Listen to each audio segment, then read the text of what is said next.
respuestas a las preguntas claves que la Unión Peruana del Sur coloca cada semana en su página web.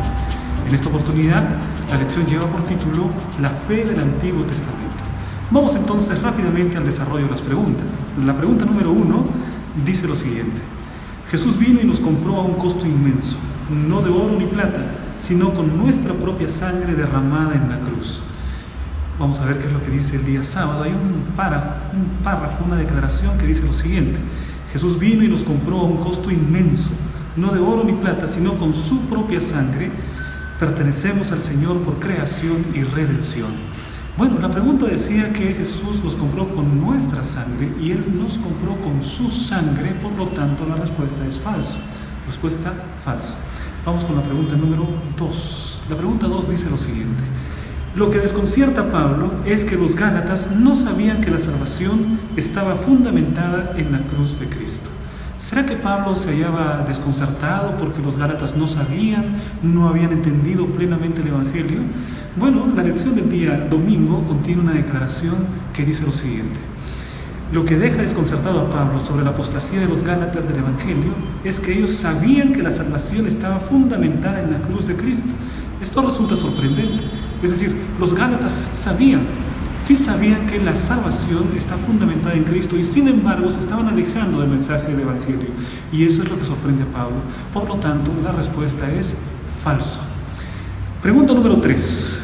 Dice lo siguiente: cuando Pablo escribe acerca de las Escrituras, se está refiriendo a toda la Biblia, tanto el Antiguo como el Nuevo Testamento. Vamos a ver qué es lo que dice la lección del día lunes. Hay un párrafo que nos esclarece esta pregunta. Es importante recordar que en el momento en que Pablo escribió su carta a los Gálatas, no había un Nuevo Testamento. Pablo fue el escritor del Nuevo Testamento. Por lo tanto, la respuesta es falso. En el tiempo de Pablo solamente existía el Antiguo Testamento. Entonces, él no podría referirse al Nuevo Testamento. Respuesta: falso. La pregunta número 4 dice lo siguiente: Muchos judíos creían que Dios había declarado justo a Abraham por causa de la obediencia que él mostró a la voluntad divina. ¿Será que eso era lo que creían los judíos? ¿Que Abraham había sido declarado justo por su obediencia? ¿O realmente Abraham fue declarado justo por causa de su fe en Jesús o su fe en el Señor? Bueno, la lección en el día martes contiene una declaración que dice lo siguiente: no solamente era el padre de la raza judía, refiriéndose a Abraham, sino que los judíos en tiempos de Pablo también lo veían como el prototipo de cómo debería ser un verdadero judío.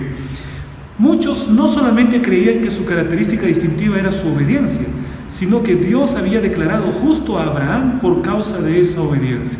Es decir, es verdad, muchos judíos creían que Abraham había sido declarado justo por causa de su obediencia. No entendían el mensaje de la justificación por la fe. La respuesta es verdadero. Habían muchos judíos que creían que Abraham había sido declarado justo por causa de su obediencia. Pero eso que ellos creían estaba equivocado. Respuesta: verdadero. Vamos ahora con la pregunta número 5. Abraham no obedeció a Dios para ser justificado, sino porque ya había sido justificado. Esta es una pregunta interesante. ¿Cuál es la causa y cuál es el resultado? ¿La justificación es la causa o finalmente la obediencia? Vamos a ver cómo dilucir este tema el día martes, la lección de escuela sabática. Hay una declaración que dice: la obediencia de Abraham no era la base de su justificación, de hecho era el resultado. La obediencia era el resultado. Él no hizo las cosas que hizo a fin de ser justificado.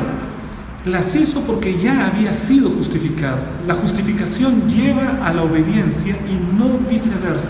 Es decir, primero es la justificación y como resultado de ella viene la obediencia.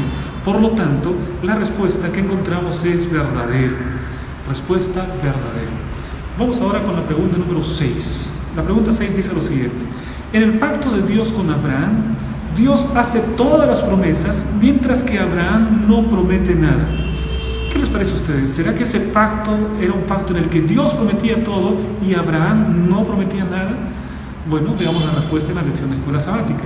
El día miércoles contiene una siguiente declaración: la base del pacto de Dios con Abraham se centraba en las promesas que Dios le hizo. Las promesas de Dios a Abraham son increíbles porque son completamente unilaterales. Dios hace todas las promesas, Abraham no promete nada. Bueno, la respuesta es verdadero. En ese pacto singular de Dios con Abraham, Dios hace todas las promesas y Abraham simplemente no promete nada, pero sí entra en una relación de pacto con Dios. Respuesta verdadera. Pregunta 7. En tiempos del Antiguo Testamento, la salvación se basaba en guardar los mandamientos. ¿Qué piensan ustedes? ¿Había una diferencia del Antiguo con el Nuevo Testamento? En el Antiguo Testamento la salvación era por guardar mandamientos. El día miércoles la lección esclarece ese tema, diciendo lo siguiente. Algunos concluyen erróneamente que la Biblia enseña dos formas de salvación. Afirman que en tiempos del Antiguo Testamento la salvación se basaba en guardar los mandamientos. Es verdad, había algunos que afirmaban eso, pero la lección de escuela sabática dice que esa afirmación era errónea. Por lo tanto, la respuesta es falso. Respuesta falso. Siempre la salvación ha sido por gracia, mediante la fe. Pregunta número 8.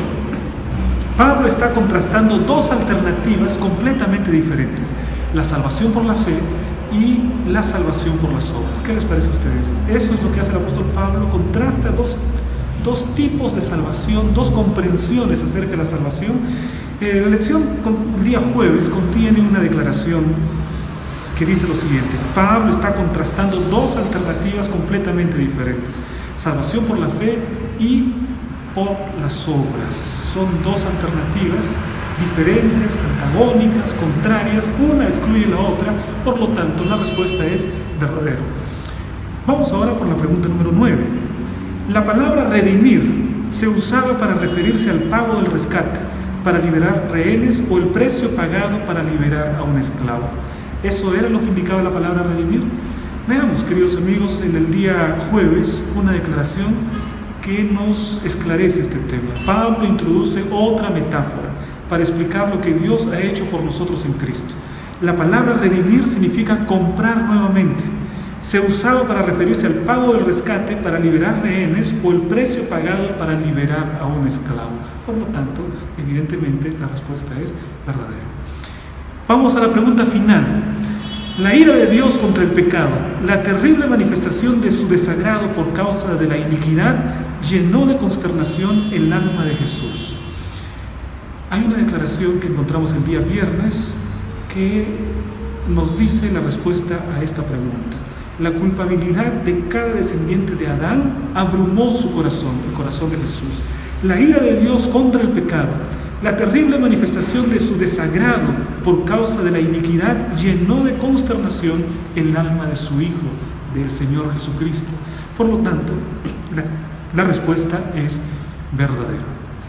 De esta manera estamos terminando con las preguntas claves de la lección de la escuela sabática.